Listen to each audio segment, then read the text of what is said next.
Okay, let's return to our Vita Central, and we saw that on here we can get to the certification tests.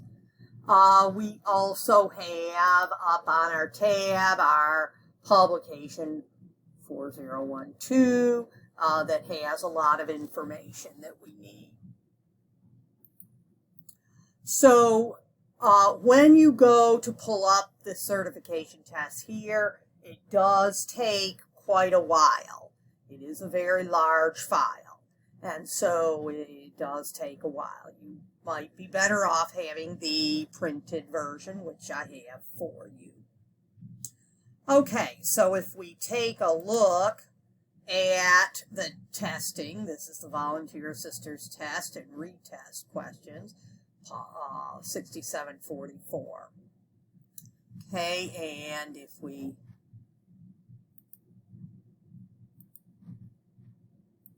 go down through here,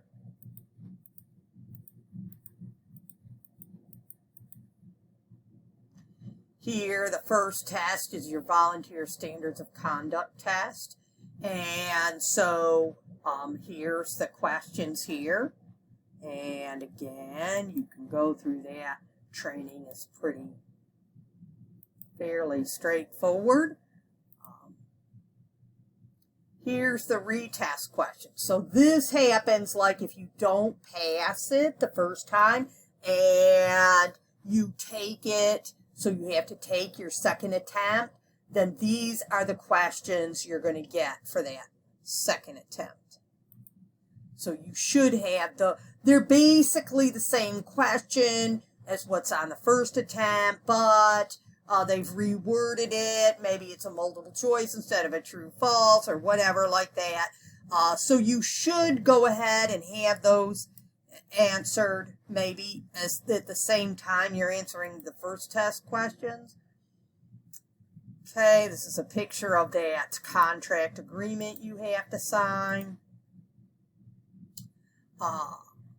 Here is the interview and quality review test questions. Again, you can go through the training on that, and it's fairly straightforward. And here are the retest questions for that if you don't pass that. Here's the site coordinator, which we'll skip on through. And here we get to the basic, the start of the basic. And it gives you a scenario, gives you the information in that scenario, and then asks you questions. So here on this first one, Sheldon and Odessa Sanford are married. Elect to file married filing jointly. Okay? Sheldon is 73, Odessa 64. She earned $33,000 in wages. After 30 years of service, Sheldon retired from his job on February 1st back in 2018, a couple years ago. Okay, during his career, he contributed pre-tax dollars to a qualified 401k retirement plan. That meant he had it taken out of his check and put into his 401k plan at work before he retired. And so now there's a chunk in there, and it's the retirement plan is handing him monthly money out of that. Okay, now his retirement is fully taxable. That's because he already more or less got a deduction. These pre-tax dollars, he already got a deduction for those. When you have money taken out of your check to put in a 401k or other retirement plan, you're not paying any tax dollars on those. That's taken out of your gross wages and not taxed. And so as far as income tax is concerned.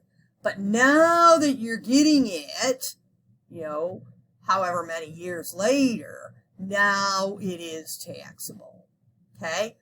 So the idea is that back when you were earning a lot more, you would have been in a higher income tax bracket. And now now you are in a lower income tax bracket when you're retired, and hopefully your tax is lower. Sheldon also received Social Security benefits of $7,600. Sheldon and Odessa are not blind, cannot be claimed as dependents by anybody else. They're U.S. citizens, and they have regular Social Security numbers. Okay, and so we have two questions related to Sheldon and Odessa. The first one, Sheldon must take a required minimum distribution from his retirement plan by December 31st, 2020 to avoid an additional tax due. Now, this is a brand new question because they have a lot of stuff that just came out related to COVID-19. And typically in a retirement plan, you must start taking the money out by the time you're at least 70 and a half years old. And you have to start taking the money out. So, but this required minimum distribution that you have to take out, because of the COVID thing, they said, well, you can go ahead and wait. Sheldon and Odessa's standard deduction is how much? Well, here is where you would look in your publication 4012. And you could go down to deductions. You can see the standard deduction is F-1. So we would want to go to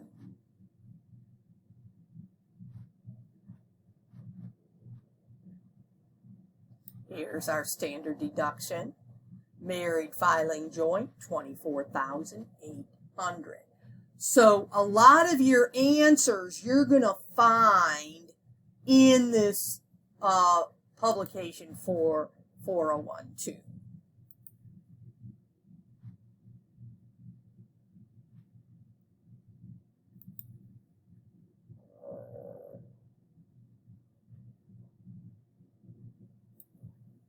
Okay, let us continue on. Here's scenario number 2. Okay, and so here we have Marcia, and she has some wages, and she had a baby in 2020, and she paid all the costs of keeping up a home. They're U.S. citizens, and they have valid Social Security numbers. Okay, Marcia filed single with no dependents on her 2019 tax return, received a $1,200 economic impact payment. That's the stimulus payment. Back in May, she got the $1,200. Because she was single without the baby back in 2019, that's what the IRS used to figure out how much to give her. So she got the $1,200. Now she had Shelby in 2020. So technically she should have gotten the extra $500. And there are a handful of questions related to, throughout this basic thing, related to the stimulus payment. So you had to know that back in the spring, it was $1,200 for each adult, so married filing joint would be $2,400, and they gave $500 to the parents of any children that were less than 17 years old. In other words, if you could have taken child tax credit, then you could have got that extra $500. So technically in 2020, since she had Shelby, she should have got the extra $500, but because they based it on her 2019, she only got $1,200. So now there's the recovery credit, the rebate recovery credit, and she will be able to get that extra $500 back now. Okay, also, people who did not get the second stimulus, the one that has just recently been handed out, those people, that was $600. Those people also can get it now on your tax return. If they didn't get it by January 15th, the way that they get it is by getting it through this recovery rebate credit. Now here on the testing, however, on this testing, it goes through and it tells you right here, note, there was some stuff that happened after we already had the test set up. And so that last $600 is part of what is not in here. So when we're looking at this and they're saying, you know, how much extra can she get? Well, she can get that extra $500 for Shelby from the first stimulus payment. But the fact that she obviously didn't get the second one is not considered on this test. So you have to just pretend that you don't know about the second stimulus check and answer the question related to just the first stimulus check. This question up here asks you if Marcia is required to file a tax return. And so if you look in publication 4012, back toward the beginning in section A,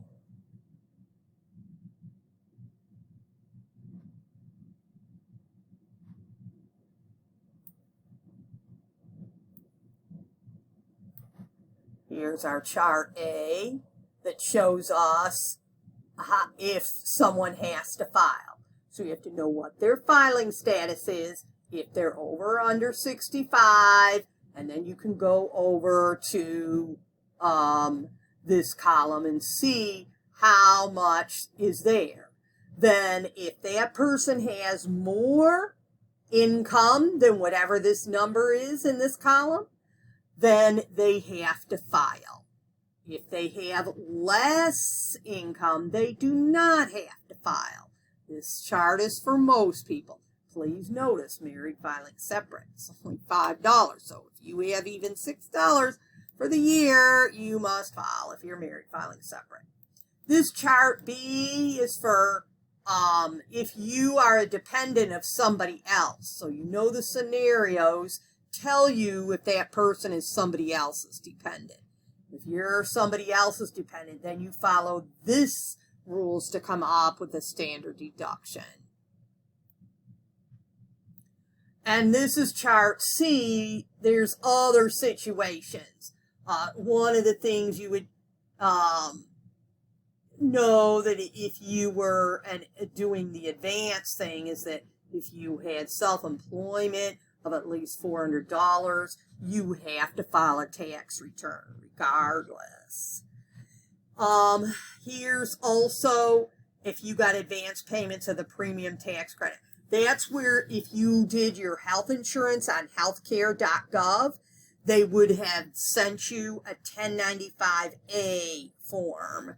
Here it tells you form 1095A would come to you because the government helps subsidize that health insurance for you. And so now you have to file a tax return regardless of whatever's on chart A, because you have to compare your income to whatever you estimated to get that subsidized payments. So that is something that you should know even for the basic level.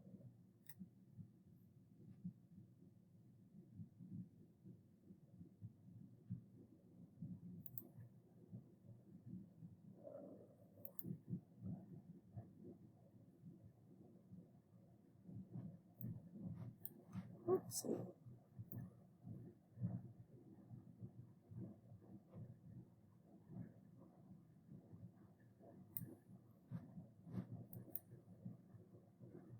Here's basic scenario.